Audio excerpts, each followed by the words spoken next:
Mais que dire? C'est la première fois que je dois m'exprimer dans de telles conditions. C'est mieux ici qu'au Parlement quand même. Oui, T'as pas de flow. T'as pas de flow ici, tu vas tout seul. On est tous là pour t'écouter. de faire un dîner spectacle là. Tu vas nous chanter quoi? Franchement, on n'est pas chez On a fait des photos, ça.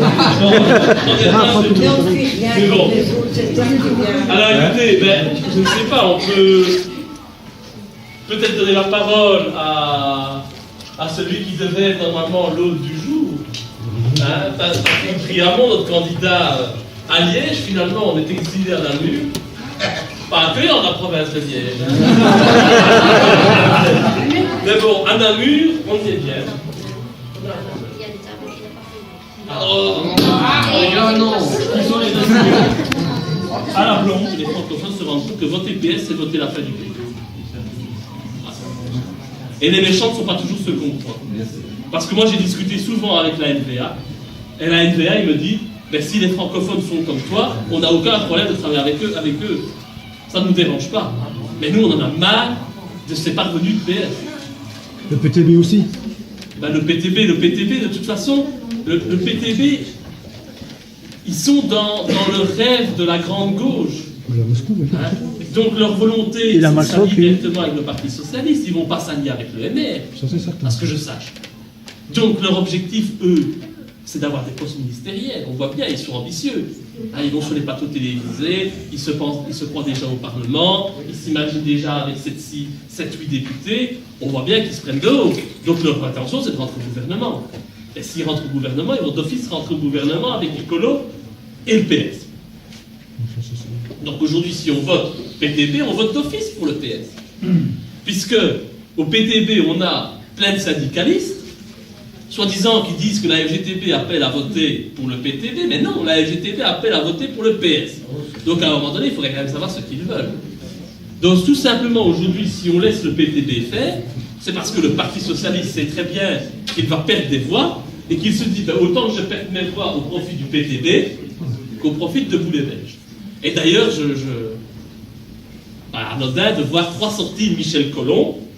Pour ceux qui ne le connaissent pas, parce que vous êtes nombreux à le pas le connaître, puisqu'il est inconnu pour beaucoup, Michel Collomb est un homme qui se prend pour Soral, qui a beaucoup d'idées sur tout, et aujourd'hui, il a souvent eu des bonnes idées au niveau de la dissidence internationale, mais surtout au niveau des conflits internationaux, mais là, lorsqu'il s'occupe de politique belge, c'est une catastrophe. Et donc de voir Michel Collomb, qui est membre du PTB, faire 3 articles sur son site, descendant en fait de Boulay-Belge, ce n'est pas anodin. C'est parce que tout simplement, on veut orienter l'électorat de gauche, qui se rapproche de Boulay-Belge.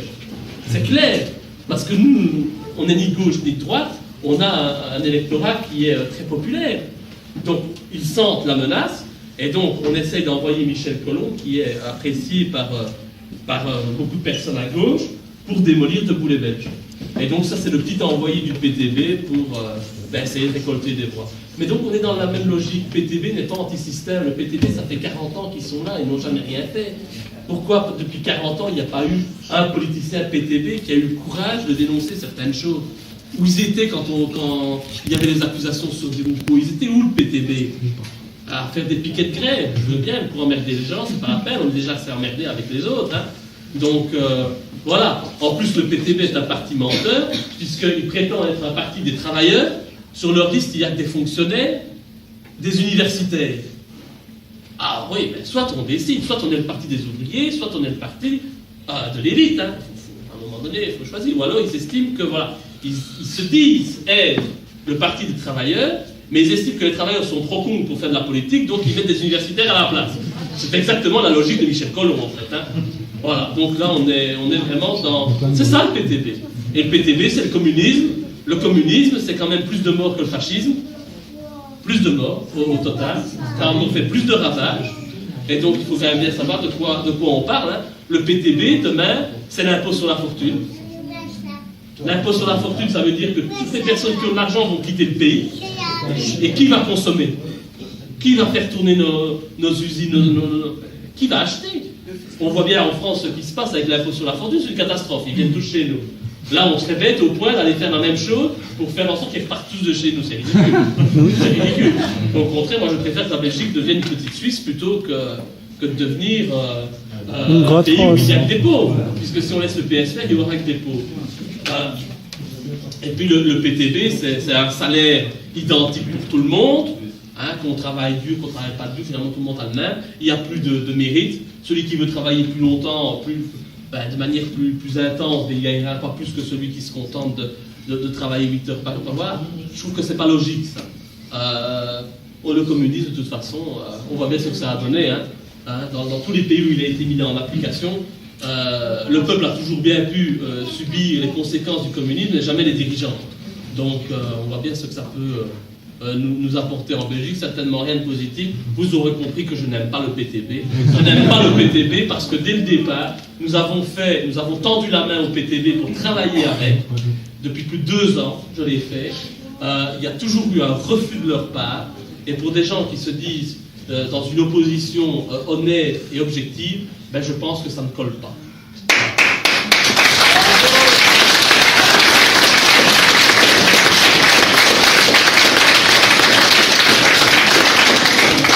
Je voulais te demander, parce que tu viens de dire indirectement quelque chose que je voulais entendre et ne pas vraiment entendre, mais quand tu parles de faire de la Belgique une petite Suisse, Oui. est-ce que tu serais partisan de faire de la Belgique, est-ce que tu crois que la Belgique pourrait devenir un paradis fiscal? Non, je ne dis pas Je veux dire ça. pour les entrepreneurs. Je ne dis pas un paradis fiscal, je dis simplement que la Suisse peut être un exemple à suivre. De quel point de vue? C'est que lorsqu'on parle de notre projet de sortir de l'Union européenne, on dit toujours que c'est impossible.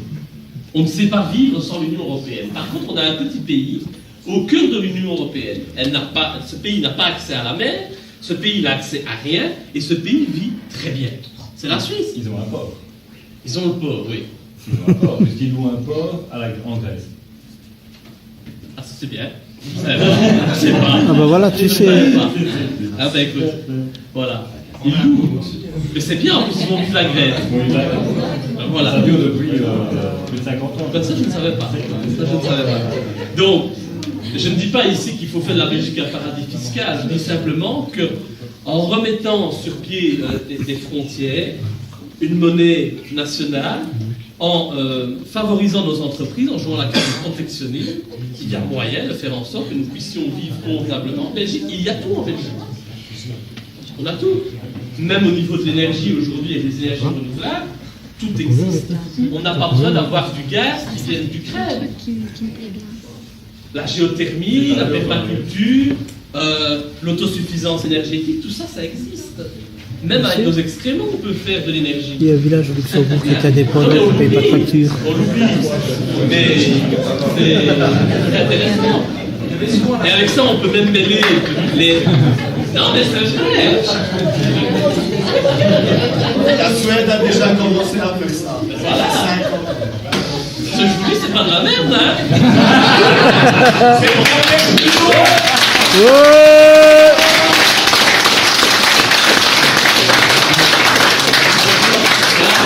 on peut demander aux agriculteurs de nous aider.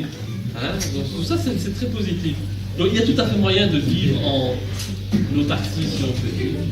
Et au niveau bancaire, évidemment, je ne suis pas là pour favoriser les banques.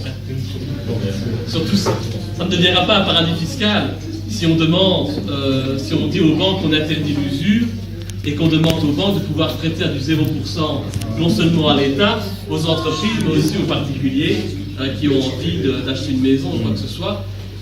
Dans un paradis fiscal, les banques comptent bien entendu sur les citoyens pour gagner de l'argent, tandis qu'en Belgique libre, eh bien, ce serait les banques qui seraient au service des citoyens. Je trouve ça beaucoup plus logique. Une autre question. Va-t-on accepter d'Européenne et Ah, bah, c'est ça que je voulais poser. Je voulais poser Luxembourg. Un nouveau gouvernement.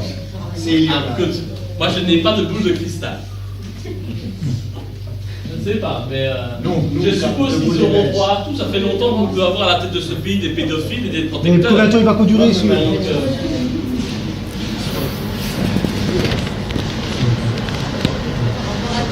Au revoir. donc j'imagine que puisque ça fait 20 ans que vous venez qu'on voit qu'ils vont venir. Il va quand même pas quoi être Premier ministre, ça peut être On va l'accepter. Ah, j'espère bien que non. En tant que les Belges ça gronde. Le peuple gronde dehors, il n'est pas prêt d'accepter, mais je crains malheureusement les accords politiques passeront et que le prochain gouvernement ressemblera beaucoup à celui-ci. Oh, c'est pas vrai. Pour moi, il n'y aura aucune différence. C'est pas possible. Bah, les gens vont voter de toute façon, je vois pas qu'est-ce qui va. Oui. Mais c'est- Oui. Laurent, tu seras toujours tout seul au Parlement? Ah, ça, je ne sais pas. J'espère Fais-le maintenant. quand même, il faut qu'on le Mario fasse. Arnaud. Mais Et Laurent, Non, il faut le faire il faut 30 000 voix à Bruxelles pour qu'Arnaud puisse m'accompagner. À 30 000 voix, c'est faisable. Oui, c'est Il faut faisable. mobiliser. Je vous avoue que dans les autres provinces, c'est beaucoup plus dur, parce qu'il y a beaucoup moins d'élus. Pour prendre le Luxembourg, on le voit bien. Ils ne penseront même pas. Hein. Il y a 5 élus à Namur, c'est ça. 5 élus. C'est très compliqué. Dans le Brabant Wallon, c'est la même chose. Dans le Luxembourg, il y en a 4. Mais dans le Hainaut, il y en a 18.